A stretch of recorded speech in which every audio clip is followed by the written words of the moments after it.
muhawe ikaze gukurikirana ibiganiro byacu bica kuri Minembwe TV aho murereye ni mu karere ka Minembwe muri gakondo. Umunyamakuru ni Runezerwa Benjamin hora mu karere kugira ngo ugezeho ibishasha. Uyu munsi mu karere ka Minembwe habyukiye imigwano itoroshe urusaku rw'imbunde rwumvikanye mu marembo atandukanye ya Minembwe. Aha twavuga Gihuha, Kivumu na Mihanga.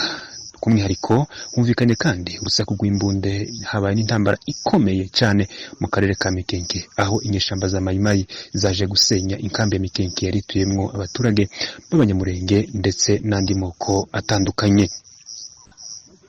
Uyu munsi wa none hagaragayemo n'abasirikare batari bahora bagwana biganjemo abasirikare b'abarundi ndetse na Mayimayi bavuye Bijombo, Gipupu ndetse na Mibunda. Aha babashije kwinjira basenya inkambi barayitwika ndetse bangiza n'ibindi byari birimo. Abaturage nibwo bahise bahunga berekeza Minembwe. Ubu tuvugana abaturage benshi bamaze kugaragara mu karere ka Minembwe bavuye Mikenke. Twashatse kumenya byinshi twegera umuyobozi wungirije w'ishami ry'abaturage mu Minembwe Bwana Mufashi Santos, vice president wa société civile mu karere ka Minembwe, yavuga ibikurikira. Murakoze cyane, nitwa Sebagabo Mufashi Santos, ndi vice president wa société civile ya Minembwe. Murakoze cyane bwana vice president wungirije. Kuri none ibi bitero byateye akarere ka Minembwe ni ubutumwa mushobora guheza abaturage ba Minembwe bafite impagarara nishi, dore noneho ko bavuga ko hariho n'abarundi izo mvuge nge mwazumva ni ubutumwa muheza abaturage. Ibitero ntabwo bitangiye none, bimaze igihe byarasenye igihugu, intambara tuyimazemo imyaka 8, ariko rero hari igihe bagenda babikora nk'uko bivuze. Turavuga izi tariki z'uyu munsi uvuze ku wa mbere tariki 3 z'ukwa 3 2025 mu Minembwe ubwaho centre haratekanye, kuko twirwaneho yabashe kuhigarurira, ariko rero ku nkengero niho hatewe ahitwa ku gipimo w'irembo rya Gasorogoci, haterwa ku Kivumu, haterwa na Mikenke nkambi. Ubwo rero ibyo bibazo byose byabaye uyu munsi. Abaturage bamaze igihe bahutazwa, ariko abanyaminembwe ubu baratekanye, baba bafite impungenge nyine kuko ari abaturage kumva ibitero biri gutera ababo. Cyane ikituraje ishinga ni ikibazo ca Minembwe, ca Mikenke, kuko Mikenke yari inkambi yigeze kurindwaho na Monisco, irongera irindwa n'abarundi. Abarundi ejo bundi bikuramo baragenda basiga babataye aho. Noneho rero ubu ni nabo babateye, bagaruka mu mugambi wabo wo gufatanya na guverinoma ya Kongo kwica abanyamurenge. Ubwo rero abarundi misiyo yabo ntiyabaye ikiba iyo guproteje no guhiga Red Tabara yabo, yabaye yemejwe ko bagomba gufatanya na leta ya Kongo gutsemba abanyamurenge. Ivyo nivyo byabaye, inkambi zasenyutse.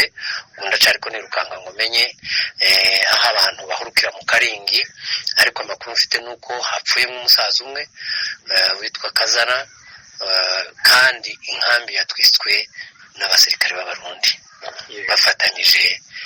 Bariya mwitabaza rero ntabwo abantu bakibitabaza rero ni guverinoma, kuko guverinoma irabemera, niyo yabahaye ibikoresho byo gukora, iranabemera, irabasapotinga. Bafite na coordinateur wabo bitakwira, arabivuga ngira ngo ku marezo sosiyo ari umudepite.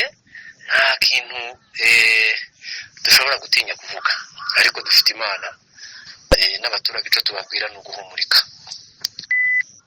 Bashobora kuba baragambaniye bari abaturage ba Mikenke kuko bashobora kuba baratewe na Mayi ku bushake bwabo. Akagambane karimo, kuko FRDC ahabaye imirwano ya FRDC natwirwaneho ni mu Minembwe. Ntabwo mu Mikenke habaye imirwano ya FRDC natwirwaneho. FRDC yari mu Mikenke itayikuramo.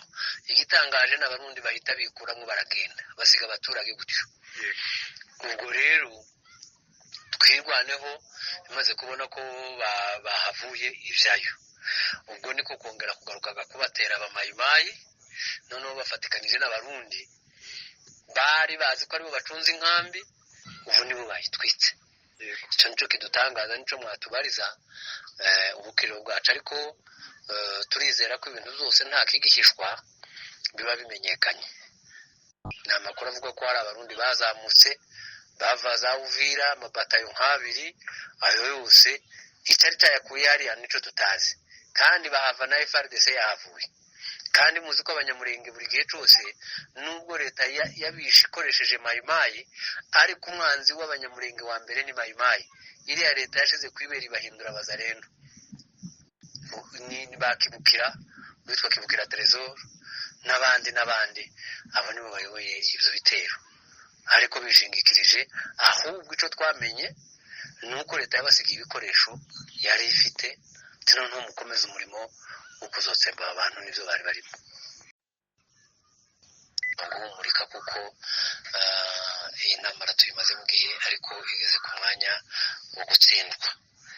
Ubwo n'ubu ngubu babasha kurwana n'abasore birwanaho, babasubijeyo, isigaye barekipera abaturage kuko n'abantu bari mu nkambi batwikiwe ibintu byose, ibiryo n'ibindi.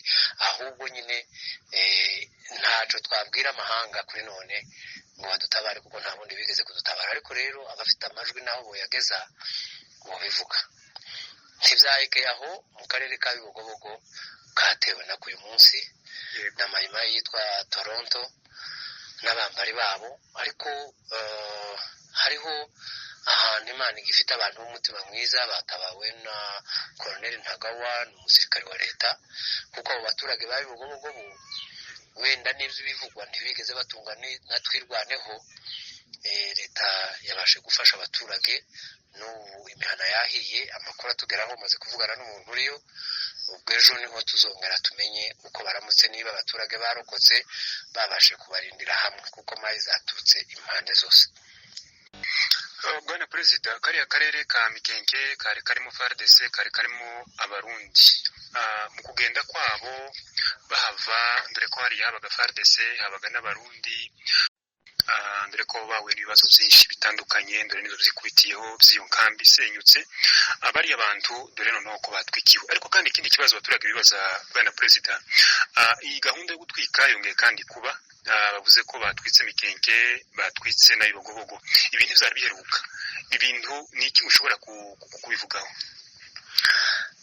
None se gahunda batangije ngo yireka se? Batangije batwika, batangije bica, batangije banyaga inka n'amatungo no kwica abantu, nibo bireka, nibo mugambi wabo. Ariko rero icyo dushobora kuvuga ni uguhumuriza abantu kuko Imana yaturagiye imyaka 8 tukirwanaho, izakomeza no kudufasha kandi tukagera ku nsinzi. Ubu rero icyo dushobora kuvuga no kubwira abantu ni bwa butabazi bahora bafasha. Dufite ikibazo cy'uko n'inzira zifunze mu Minembwe. Ubu hari ikibazo cy'ubukene bwinshi, ko ntawe umanuka kwa Murima, ahubwo na FARDC yanyuze hano ibintu by'abashi bacuruzaga irabinyaga, irabipiya, nta kantu kagera mu Minembwe. Ubwo ahubwo icyo dutakira ni abafite ubushobozi, kuko bashobora kumenya uko batekereza hejuru ya Minembwe kugira ngo batabare abaturage ba Minembwe. Tubibutse ko mu karere ka Bibogobogo naho hazindutse igitero cy'ingabo za mayimayi Toronto ziva mu Gweba ndetse n'ahandi. Aha imihana myinshi ya Bibogobogo ikaba yahiye, harimo Bijanda ndetse n'ahandi. Aha ingabo za FARDC ziyobowe n'uwitwa Ntagawa zaje gutanga intervention, zirasa umwanzi asubira inyuma. Abaturage muri Ho Plateau ndetse na Moe Plateau bakaba nta mutekano bafite. Gusa ingabo za twigwaneho zikomeje kwihagararaho, zigwanya umwanzi ijoro n'igitondo. Akaba ari amakuru twabateguriye ava kuri Minembwe TV. Makuru Ndunezerwa Benjamin, mbwira ibihe byiza.